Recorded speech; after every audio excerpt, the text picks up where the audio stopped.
The smoke came first, not as warning, but as suffocation. It crawled through the valley like a living thing, turning twilight into midnight. And the small bird felt it burn in his throat before he understood what it meant. He had been watching the bear for 3 days now, the massive creature who slept beneath the overhang of granite near the stream. And something in the bird's chest, some ancient wire connecting prey to predator, fear to fascination, pulled tight when he saw the orange glow cresting the ridge behind the sleeping giant. The flames were still distant, perhaps a mile away, but the wind was wrong. It pushed toward them, hungry and accelerating, and the bird knew with the certainty of a creature whose ancestors had survived 10,000 fires, that the bear had minutes, not hours. He flew down from his perch in the burnt pine, his wings cutting through smoke that made his eyes water. And he did something that defied every instinct carved into his hollow bones. He landed on the bear's massive shoulder and began to scream. Wait, before the next revelation happens. If this bond between these creatures has already touched you, tell us where you're watching from. To witness every act of courage, every impossible friendship, and every silent miracle of nature, subscribe and join our circle.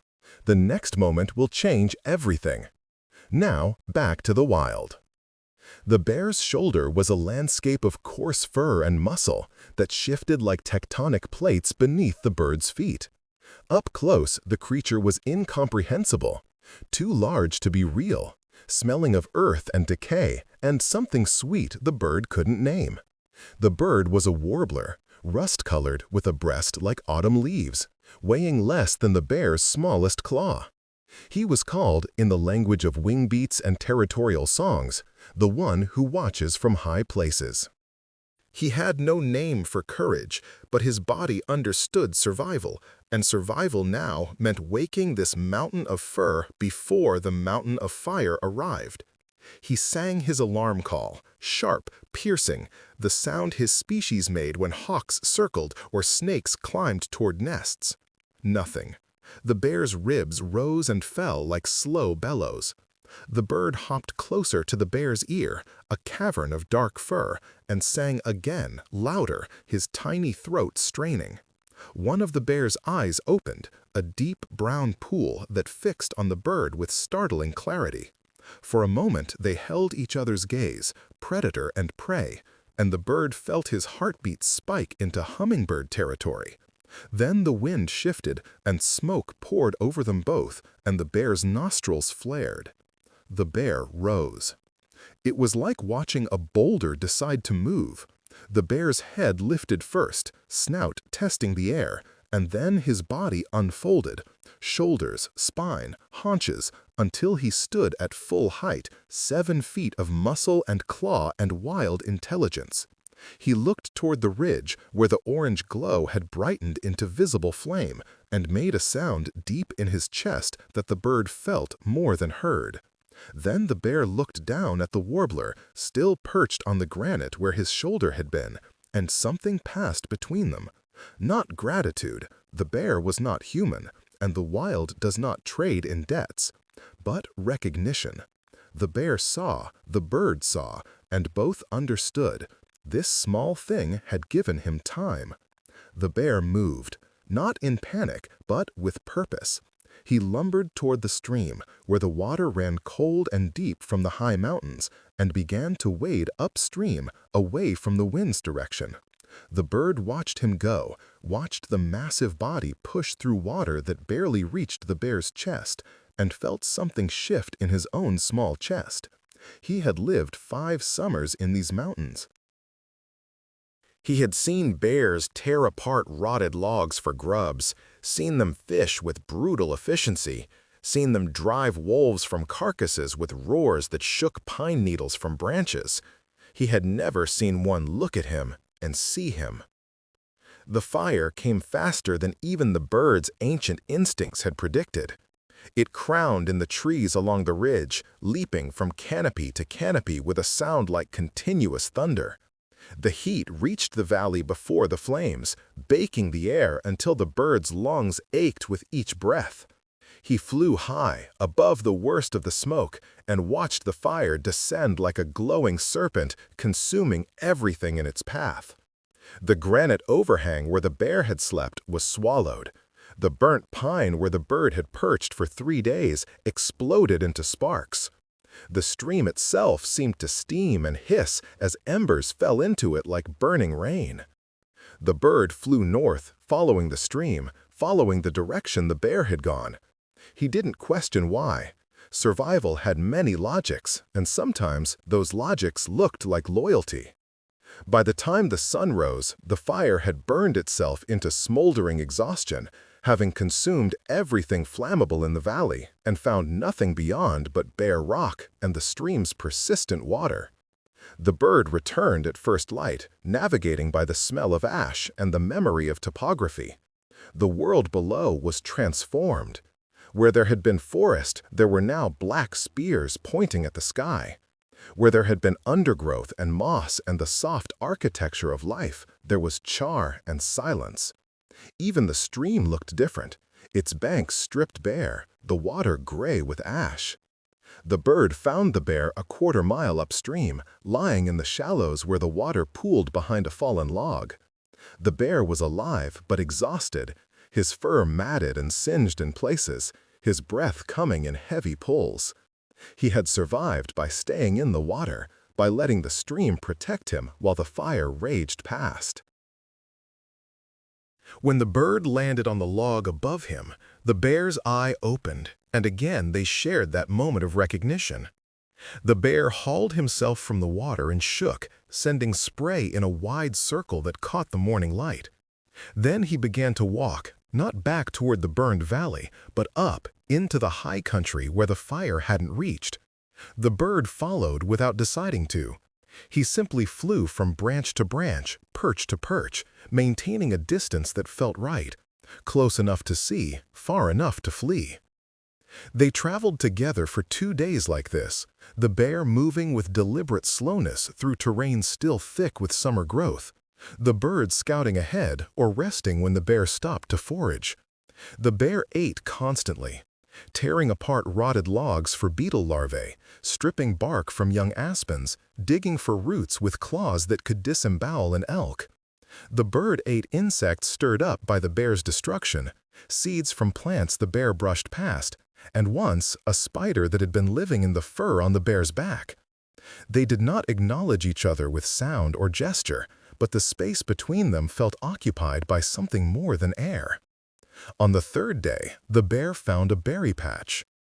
It was a sprawling chaos of brambles on a south-facing slope, the bushes heavy with fruit that had ripened in the long summer sun.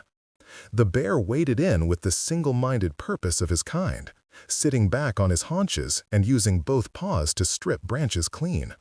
Juice stained his muzzle dark purple. The bird watched from a pine at the clearing's edge, preening his feathers, feeling the seasons change in the angle of light. Autumn was coming. Soon he would need to fly south, thousands of miles to forests he'd never seen but knew in his blood. Soon the bear would begin his long walk toward sleep.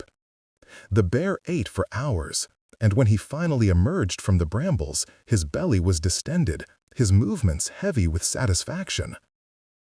He found a sunny patch of grass, circled twice, and collapsed into sleep. The bird watched the bear's sides rise and fall and felt a strange tightness in his chest. In a handful of days, the bear would be gone into the high caves or the hollow trees, and the bird would be gone into the southern wind, and this strange companionship that had begun with smoke and fire would end with silence and distance. The bird didn't understand melancholy, his brain was too small for such concepts, but his body understood leaving, and leaving felt wrong. He flew down to a low branch, studying the sleeping bear. This close, he could see the individual hairs of the bear's fur, could see the old scars hidden beneath the coat, could see the slow pulse in the bear's neck.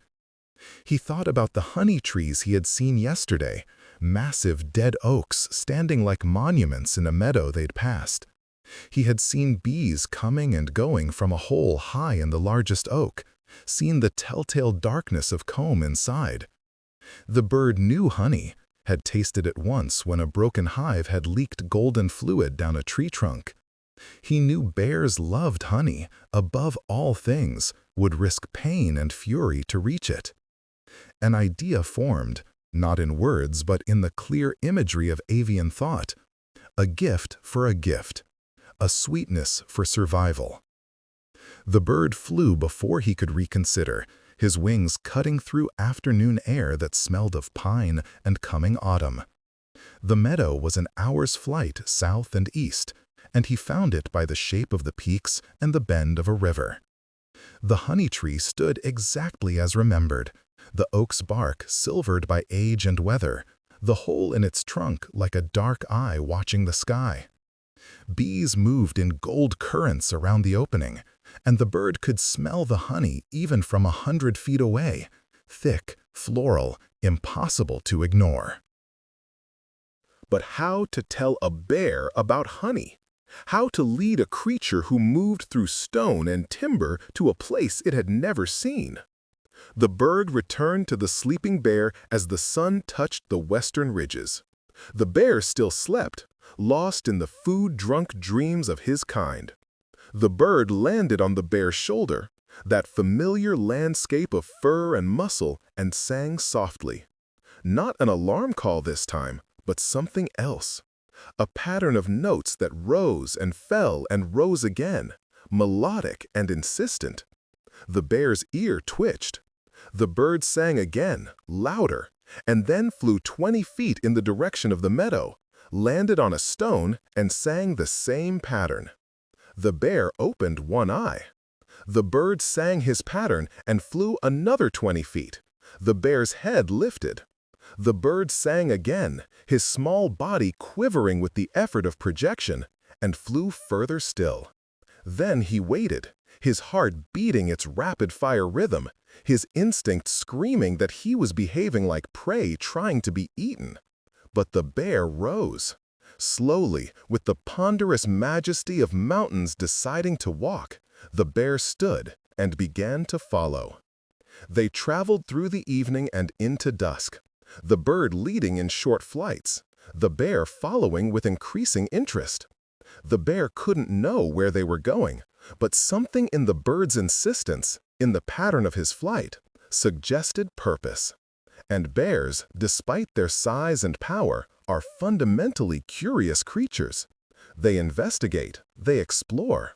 They follow strange small birds into the gathering dark, because the alternative is boredom, and boredom is a kind of death. The meadow appeared as the last light drained from the sky, a vast opening in the forest where the grass grew high and silver in the starlight. The honey tree stood at the far edge, a black silhouette against darker trees. The bird led the bear directly to it, circling the trunk, landing on branches that pointed at the hole. The bear approached slowly, snout lifted, testing the air. Then his whole demeanor changed. His body tensed, his eyes fixed on the hole. He had smelled the honey. What happened next was both brutal and methodical. The bear reared up on his hind legs, placed his front paws against the trunk, and began to climb. His claws sank into the dead wood with sounds like axes hitting timber. Bees poured from the hole in a furious cloud, their bodies striking the bear's face and muzzle, their stingers finding purchase in the few vulnerable places around his eyes and nose. The bear ignored them with the patience of a creature who had raided hives before, who understood that pain was temporary, but honey was worth any cost. The bird watched from a safe distance as the bear reached the hole, reached inside with one massive paw and with dripping it with comb and honey. The bear brought the paw to his mouth, licking and chewing, and even from 50 feet away, the bird could hear the sounds of satisfaction rumbling from the bear's chest. The bear reached in again, his paw disappearing into the tree's hollow, emerging each time with more golden treasure. Bees covered his face like a living mask, but the bear was in ecstasy, lost in the sweet intensity of the honey. It took the bear an hour to eat his fill. When he finally descended the tree, his muzzle was coated in honey and wax, his eyes were nearly swollen shut from stings, and his whole body radiated contentment. He lumbered to a nearby stream, because there is always water near meadows, and dunked his head, washing away the worst of the honey and cooling his stung face. Then he returned to the base of the tree, circled twice, and lay down to sleep, his belly full of sweetness, his body already beginning the subtle changes that would lead to winter's long darkness. The bird watched from the honey tree's remaining branches, feeling something he couldn't name. The bear had followed him. The bear had trusted him. The bear had received the gift, though he could never understand it as a gift, could never understand that the small bird who sang alarm had led him here deliberately, had tried in his limited way to repay a debt that didn't exist in any ledger the wild recognized. But the bird felt it, and feeling it, he sang. Not an alarm, not a territorial call, but something else, a song that had no purpose in the brutal economy of survival, a song that existed simply because the moment seemed to require it. The bear's ear twitched once, then was still. He slept. The bird flew back to his own territory that night, navigating by stars and the magnetic pull of home. His nest was where he'd left it, built in the crook of a young spruce, the moss and grass and spider silk still holding their careful shape. He settled into it as the moon rose and felt the ancient urgency of migration building in his blood. In days, perhaps a week, he would leave. His body would demand it, and he would obey, flying south with thousands of his kind toward warmth and survival. But tonight he was here, and the bear was sleeping in a meadow with honey in his belly, and that felt like enough. 3 days passed. The bird prepared for migration with the obsessive attention of a creature who knew he might die on the journey. He ate constantly, building fat reserves that would fuel his flight. He practiced his songs, strengthening his voice for the territorial battles that would come in the southern forests. He preened every feather, aligning each barb and barbule until his plumage was perfect. And every evening, as the sun set, he found himself looking south and east toward the meadow where the bear slept. On the 4th day, the weather changed. A storm front moved in from the west, bringing cold rain and wind that stripped the aspens of their first yellow leaves. The bird hunkered in his nest, his feathers fluffed for warmth, watching water stream down the spruce's needles. This was the signal. This was the push. Within days, the first snows would come to the high country, and any bird who remained would find himself trapped in a world without insects, without seeds, without the possibility of survival. He should leave tomorrow, tonight if possible. Every instinct screamed it. But there was a wrongness in his chest, a tightness that felt like the moment before a hawk strikes. The bird had no word for worry, but his body understood danger, and something felt dangerous about the bear sleeping alone in an open meadow as winter approached. The bird told himself this was foolish. Bears survived? Bears had survived for millennia without small birds worrying about them. The bear had probably already moved on, found a den, begun his descent into sleep. But what if he hadn't? The bird left his nest before dawn, flying through rain that made his feathers heavy and his progress slow. The meadow was 2 hours away by normal flight, but in this weather it took nearly 3. By the time he arrived, the sun was up, but invisible behind clouds that hung low enough to touch the treetops. The meadow was a gray expanse of bent grass and puddles, and the honey tree stood like a sentinel at its edge. The bear was still there. He lay at the base of the tree, not sleeping but not moving either, his body curled into itself, his breathing shallow. Even from a distance, the bird could see something was wrong. The bear's fur was matted with rain, his muzzle rested in mud, and his eyes, when they opened to track the bird's approach, were dull with pain or sickness. The bird landed on the bear's shoulder, that familiar landscape now cold and wet beneath his feet. The bear's eye fixed on him, and there was recognition there, but also something else: resignation. The bear made a sound low in his throat, barely audible over the rain, and then his eye closed again. The bird understood. The bee stings. In most bears, the stings would have caused swelling and discomfort, nothing more. But something had gone wrong in this bear: an allergy, an infection, some failure of his body's defenses. The swelling hadn't gone down. It had spread. The bear's face was grotesquely distorted, his muzzle swollen to twice its normal size, his eyes nearly invisible behind puffy flesh. And worse, the bear had stopped eating, couldn't eat. The swelling had closed his throat enough that even the effort of swallowing was agony. The bear was dying of thirst and starvation, with a belly full of honey turning sour in his guts.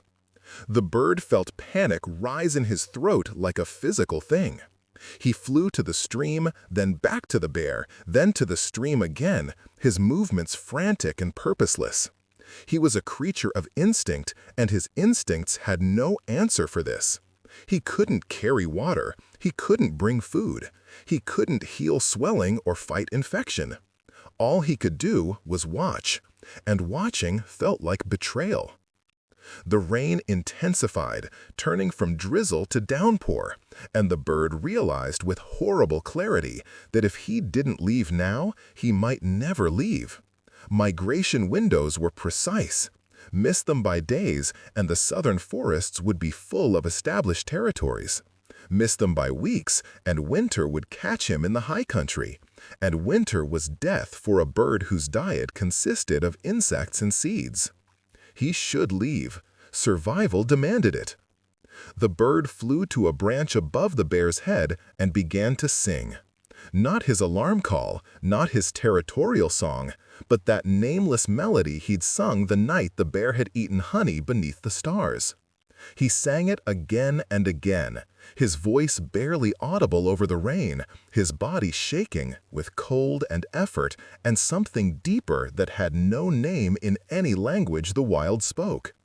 The bear's ear twitched, the smallest movement, but the bird saw it and sang louder. Hours passed. The rain continued. The bird sang until his throat was raw, until his voice cracked and failed, until he could barely produce sound. And still the bear lay dying, and still the bird remained. And the question hanging between them was simple and impossible. What does loyalty mean when survival demands you leave? As darkness fell, the rain finally stopped. The clouds broke apart, revealing stars that looked down on a meadow full of water and silence. The bird had stopped singing. He perched above the bear, his feathers soaked, his body temperature dangerously low, his wings too heavy to fly. He had missed his window. He had traded his survival for the company of a dying bear. And then the bear moved. It wasn't much, just a slight lifting of the head, a testing of weight. But it was movement. The bear's eye opened, clearer than before, and fixed on the bird with something that looked almost like concern. The bear made that deep sound in his chest again, but this time it sounded different, stronger. The bear shifted his weight, slowly, carefully, and pushed himself into a sitting position. Water streamed from his fur. His swollen face hadn't improved, but his eyes were alert. And when he opened his mouth, the bird could see that his throat, while still constricted, was open enough to swallow. The bear stood. He was weak, that was obvious. His legs trembled, and he moved with none of his usual grace. But he was standing, and standing meant living, at least for now. The bear looked at the bird, And the bird looked back, and the moment stretched between them like the space between heartbeats. Then the bear turned and began to walk, not toward the forest or the high caves, but toward the stream. He drank for what seemed like an eternity, his muzzle submerged, water flowing past his lips in desperate gulps. When he finally raised his head, water streamed from his jaws, and his body seemed to settle, to regain some of its mass and presence.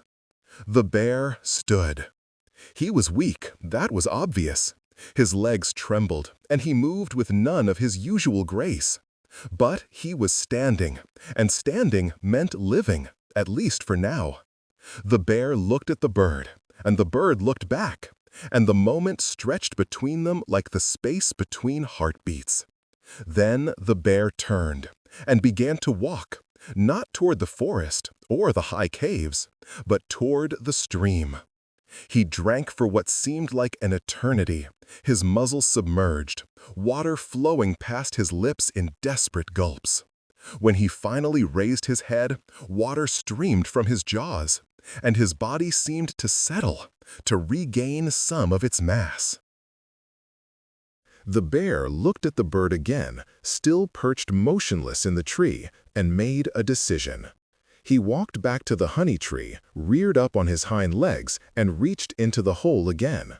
This time he was gentle, careful, his movements slow and deliberate. He withdrew his paw, coated in honey and comb, but instead of bringing it to his mouth, he brought it to the branch where the bird sat. He placed his paw on the branch, honey dripping, and held it there, an offering, an invitation, an answer to the bird's vigil. The bird hopped closer. The scent of honey was overwhelming, sweet and floral and thick with the work of 10,000 bees. He dipped his beak into the golden coating on the bear's claw and tasted it, sugar and sun and something indefinable that made his blood sing. The bear held still, patient, as the bird ate his fill, as the bird took sustenance from the gift that had nearly killed its giver. When the bird was finished, the bear lowered his paw and walked to a dense thicket of young pines at the meadow's edge. He began to dig, his powerful claws tearing into earth and roots, creating a hollow in the ground that quickly filled with pine needles and soft dirt. A den. Not a proper winter den, but something, a shelter, a place to heal. The bear crawled into the hollow, turned around twice, and settled in with his nose toward the opening. He looked at the bird one last time, and his eye seemed to say, "Go." The bird understood. The bear would survive, or he wouldn't, but the bird's presence wouldn't change that outcome. What would change the outcome was the bird's own survival, and survival meant flight, meant south, meant leaving now before the season's door closed completely. The bird spread his wings. They were dry now, light, ready. He lifted into the air, circled once above the meadow, and fixed his trajectory by the stars he'd inherited from 1,000 generations of travelers. South, warmth, life. He flew through the night, joining scattered flocks of his own kind, feeling the ancient rhythms of migration pull him forward. By dawn, he was 100 miles south. By noon, 200. By evening, he had crossed the first mountains into foothills that still held summer's heat. He would make it. His body knew this now. The window had been narrow, but he had slipped through. But part of him remained in that meadow, perched above a bear whose swollen face had looked at him with concern, whose massive paw had offered honey when words were impossible. Winter came to the high country with its usual brutality. Snow fell for days, then weeks, burying the meadow and the forest and the stream beneath a white silence that muffled everything. The bear slept in his inadequate den, his body temperature dropping, his heart rate slowing, his metabolism shifting into the mysterious economy of hibernation. The swelling in his face had subsided after a week, the infection driven back by the bear's formidable immune system and sheer stubbornness. He slept, and sleeping, he healed. The bird, thousands of miles south, claimed a territory in a forest of strangler figs and mahogany, fought off rivals with song and talon, and survived the southern winter that was no winter at all, but simply a slightly cooler version of endless green. He mated in March, built a nest, raised 4 chicks to fledging, and felt the ancient machinery of his purpose click into place with satisfying precision. This was what he was for: territory, song, offspring, survival. But sometimes, in the moments before sleep, he would remember honey dripping from a claw the size of his entire body and feel something tight in his chest. Spring returned to the high country like an explosion.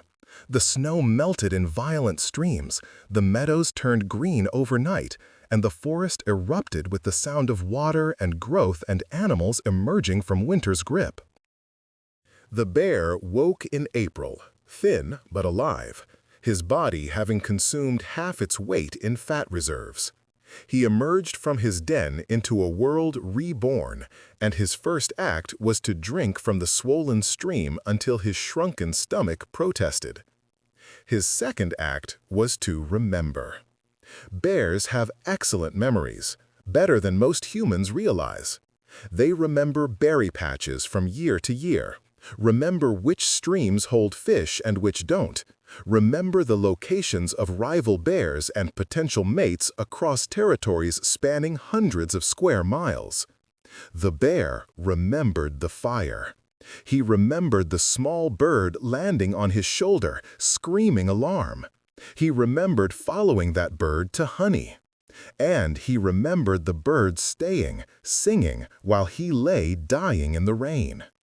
The bear began to travel, not randomly, but with purpose, his nose testing the air, his eyes scanning the forest.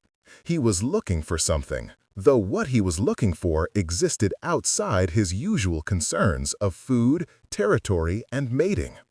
He was looking for a specific place, a specific tree, a nest he'd seen only briefly in the moments before the fire had changed everything. It took him 3 days to find it. The valley where he'd slept before the fire was still scarred, the trees black spears against the sky, the undergrowth only beginning to return. But the spruce where the bird had nested was alive, its needles green, its trunk unmarred by flame. And high in its branches, in the exact crook where the bird had built his home, was a nest. It was old, abandoned, the moss and grass weathered by winter, the spider silk broken and trailing. But it was there, the bird's nest, the bird's home, and the bird was gone. The bear stood at the base of the spruce, looking up, and made a sound in his chest that had no obvious meaning. Then he began to dig. Not frantically, but with methodical care, his claws opening the earth at the tree's base, creating a hole 2 feet deep. When he was satisfied, he walked to a cluster of berry bushes already showing the first green buds of spring growth. He bit off several branches, carried them back to the hole in his jaws, and planted them, packing dirt around their roots, ensuring they stood upright. Berry bushes, for a bird who ate berries. The bear couldn't articulate his logic, couldn't explain even to himself why he was doing this. But something in him understood reciprocity, understood that the small bird had given something, and gifts required answers, even if those answers came months late and made no practical sense. He planted 10 bushes around the base of the spruce, watered them with stream water carried in his mouth, and then sat back on his haunches to survey his work. It looked ridiculous. Berry bushes scattered in a rough circle, their branches bare, their roots uncertain in disturbed soil. Most would probably die. But some might live. And if they lived, they would produce berries, and insects would feed birds. The bear stood, turned, and walked back toward his territory, toward the serious business of spring fishing and territory marking and finding a mate. He didn't look back. The wild doesn't encourage sentimentality, and the bear's gesture, however meaningful, was finished. He had planted bushes for a bird who might never return, and that was all he could do.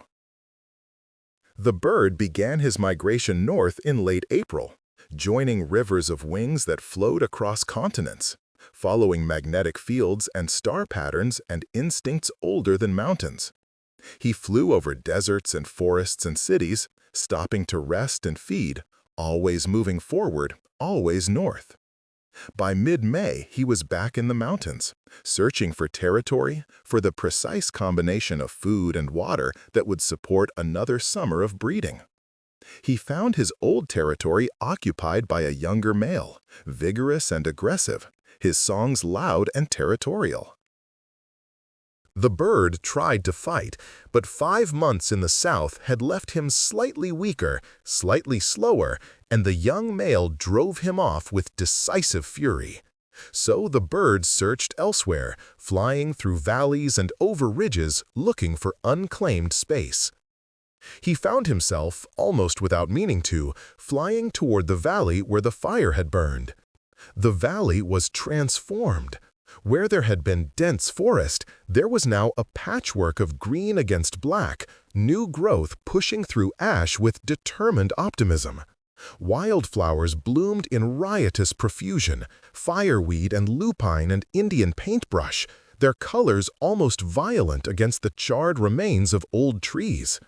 The stream ran clean and cold, and insects danced above its surface in clouds of gold.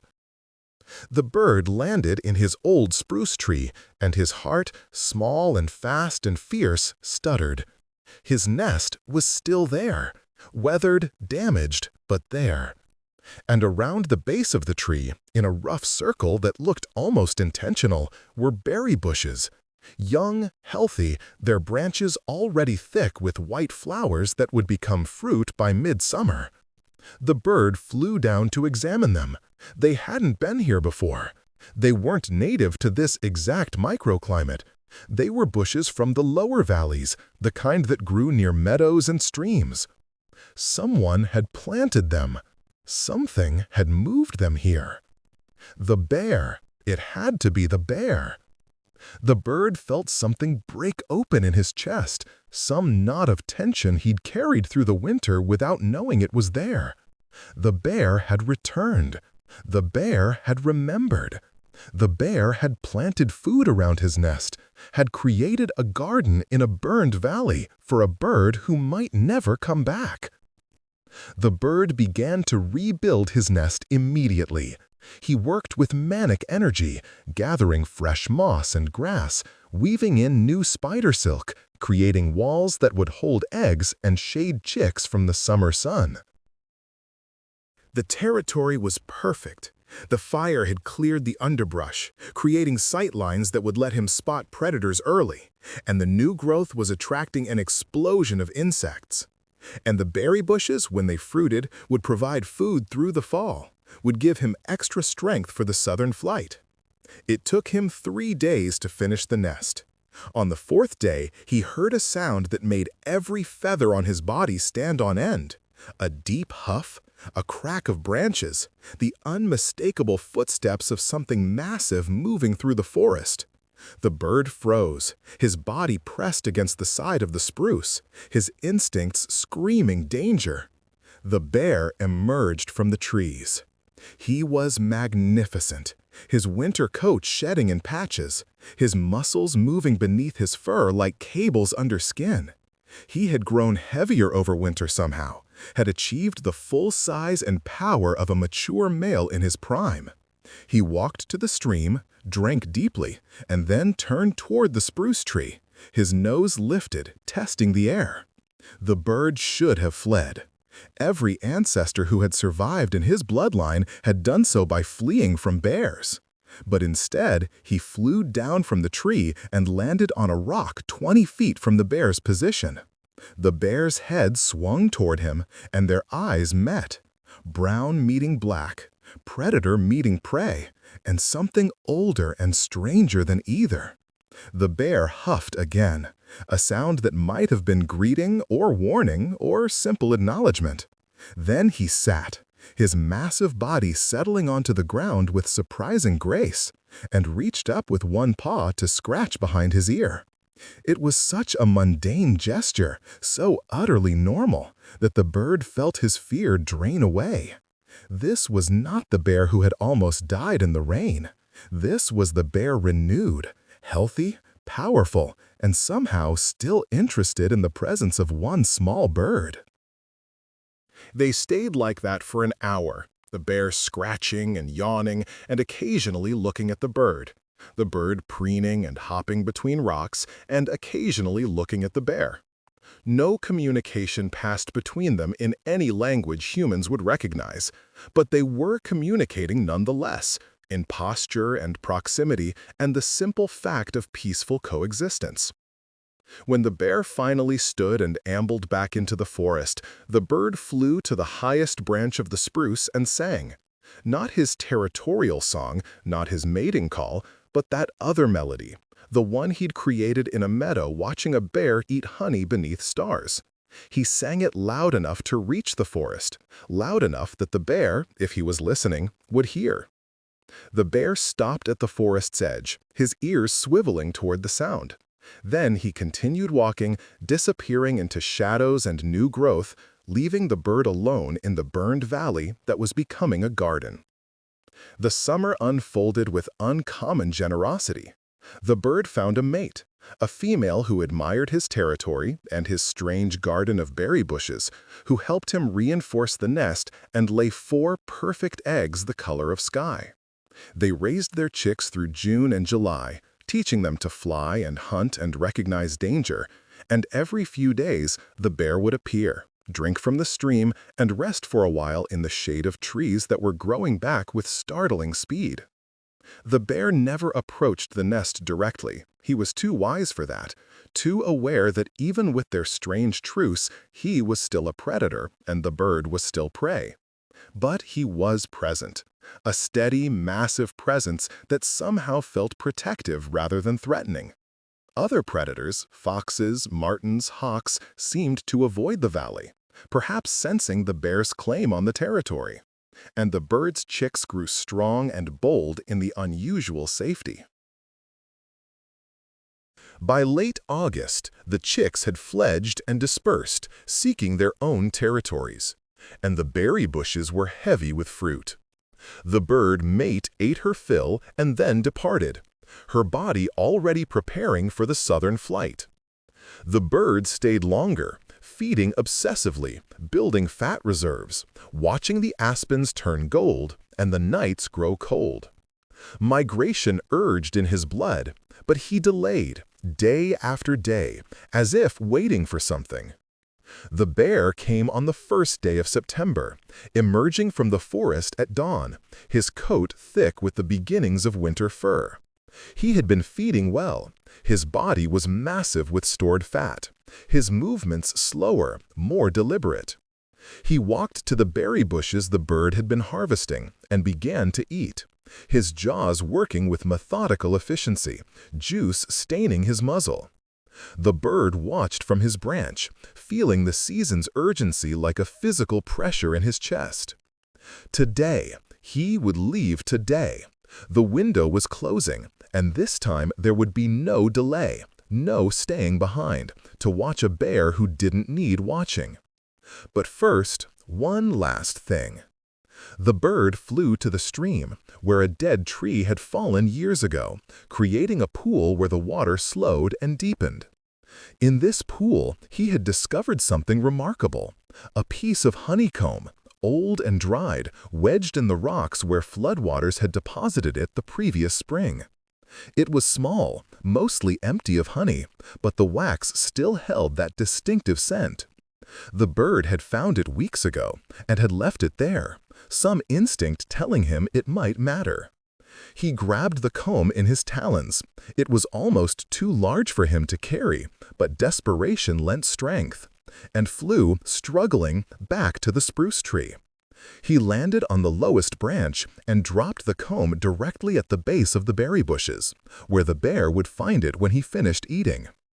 The bear noticed immediately. His head lifted, his nose twitched, and he lumbered over to investigate. When he found the dried honeycomb, his whole body changed, ears forward, eyes bright, a sound like deep humming vibrating from his chest. He picked up the comb gently in his jaws, carried it to a sunny spot, and lay down with it between his paws, licking and chewing with an expression that, if bears could smile, would have been a smile. The bird watched for a moment longer, then spread his wings and lifted into the morning air.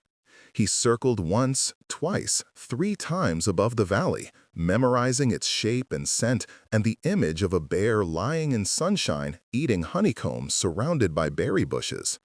Then he turned south and flew, his body light, his purpose clear, his survival assured by the fat had stored and the instincts had inherited and the strange, impossible friendship that had taught him that sometimes the wild bent its rules for reasons that had nothing to do with survival. The bear watched the bird disappear into distance and sky, his jaws still working on the honeycomb. When the bird was gone, truly gone, the bear stood and walked to the berry bushes. He didn't eat more berries. Instead, he used his claws to gently loosen the soil around each plant's base, then patted it back down, aerating the roots, ensuring their health. It took him an hour to tend all 10 bushes, and when he was finished, he walked to the stream for a final drink, shook water from his muzzle, and began the long walk toward the high country and the winter dens that waited in the mountain's bones. As he walked, he passed the honey tree in the meadow, now fully dead, the hole in its trunk empty of bees and comb, the tree itself listing to one side, preparing for its final fall. The bear paused, placed one massive paw against the trunk in what might have been farewell or acknowledgement or simple respect, then continued on, disappearing into forest that would soon sleep beneath snow. Behind him, the berry bushes stood in their circle, their leaves beginning to turn color, their roots strong in the soil. And high above, invisible against the sky, a small bird flew south, carrying with him the memory of honey on a claw and the sound of a bear's heart beating slow and steady beneath damp fur in the rain. The seasons turned. Winter came, hard and long, burying the valley beneath snowdrifts that lasted until April. The bear slept in a cave high above the tree line, his body burning fat, his dreams whatever dreams bears dream when the world turns cold. The bird spent 5 months in southern forests, raised another brood, fought off rivals, survived storms and predators, and the simple, exhausting business of being alive. And in the spring, when the snow melted and the streams ran high with meltwater, they both returned. The bear to his territory, the bird to his nest. The berry bushes had survived the winter. Not all of them. 3 had died, their roots not deep enough or their position too exposed. But 7 remained, and they bloomed white in late May and bore fruit in July, more fruit than before, their branches heavy with it. This became their pattern. The bear would appear every few days throughout the summer, drink from the stream, eat from the berry bushes, rest in the shade. The bird would sing from his tree, raise his chicks, harvest insects and berries, and occasionally, when the bear was resting, land on a nearby rock and simply exist in the bear's presence, the 2 of them sharing space and silence and something that had no name but felt essential. Other animals began to notice. Deer, usually skittish, would graze closer when the bear was present, as if his calm created a zone of safety. Squirrels stored nuts in the berry bushes, building middens that enriched the soil. Even the stream seemed more alive, more full of fish and amphibians, as if the strange partnership between bear and bird had created a micro-ecosystem of prosperity. 3 years passed this way, then 4, then 5. The bird's chicks had chicks, spreading his lineage through the mountains, and some of them returned to territories near the burned valley, drawn by the abundance of food and the strange absence of predation. The bear grew older, his muzzle graying, his movements slightly stiffer each spring, but he remained powerful, a force in the forest, respected and avoided by other predators. In the 6th summer, the bird noticed the bear was limping. He came to the stream as always, but his right front leg moved stiffly, and he rested more often, his breathing heavy. The bird watched with something that resembled concern, though concern was not an emotion he could articulate. He simply felt wrong about the bear's wrongness, felt a tightness in his chest that intensified each time the bear struggled to stand. By late summer, the bear was coming less frequently. Sometimes a week would pass without his appearance, and the bird found himself flying into the forest, searching, though what he hoped to find or do if he found it, he couldn't say. On the last day of August, as the aspens were turning gold and the air carried the first hint of autumn, the bear came to the valley one final time. He moved slowly, his limp pronounced, his body thin despite the season of abundance. He drank from the stream for a long time, then walked to the berry bushes and ate, but without his usual enthusiasm. When he finished, he lay down in the grass beside the spruce tree, his body settling with a finality that made the bird's heart race. The bear's eyes found the bird, perched in his usual branch, and they looked at each other across the distance that was always between them. Prey and predator, small and large, sky and earth. The bear huffed softly, a sound the bird had learned to recognize as greeting, and then closed his eyes. The bird flew down and landed, for the first time since that night in the meadow when the bear had almost died, directly on the bear's shoulder. He felt the massive muscles beneath the fur, felt the slow, labored breathing, felt the heat of a body that had survived 6 winters and countless dangers, and was now, finally, approaching the end of its strength. The bird sang. His voice was older now, not as pure as it had been, but the melody was the same. That nameless song he'd created for honey and stars and moments outside the brutal economy of survival. He sang it softly, his small body pressed against the bear's fur, and the bear's breathing grew slower, deeper, more regular. They stayed like that as the sun set and the stars emerged, as the temperature dropped and the forest grew silent around them. The bird knew he should leave. Migration called with desperate urgency, the season's window already narrowing. But he stayed, singing quietly, keeping vigil because some things mattered more than survival, even if he couldn't name what those things were. Just before dawn, the bear took a deep breath and released it. Then his breathing stopped. His heart beat twice more, then was still. The bird felt it, felt the exact moment when the massive body beneath him stopped being alive and became simply matter, subject to decay and return. The bird lifted into the air and circled above the bear's body once, twice, 3 times. Then he flew south, his wings cutting through morning air that already felt like winter, his body light with urgency and heavy with something else. Behind him, the bear's body lay in the grass beside the berry bushes, his muzzle resting near the roots, his eyes closed, his presence slowly transferring from flesh to soil, from individual to ecosystem. By spring, the berry bushes would be larger, fed by the nutrients his decay provided. By summer, they would produce more fruit than ever before, and birds would come from miles around to harvest it. And some of those birds would be the descendants of a small warbler who had once woken a sleeping bear and been given honey in return. The wild has no monuments, no gravestones, no lasting tributes. But it has cycles and patterns, and the way nutrients flow from death to life to death again. And sometimes those cycles carry stories that have no words but persist nonetheless, written in berry bushes and bird songs, and the memory of honey dripping from a claw the size of a small bird's entire world.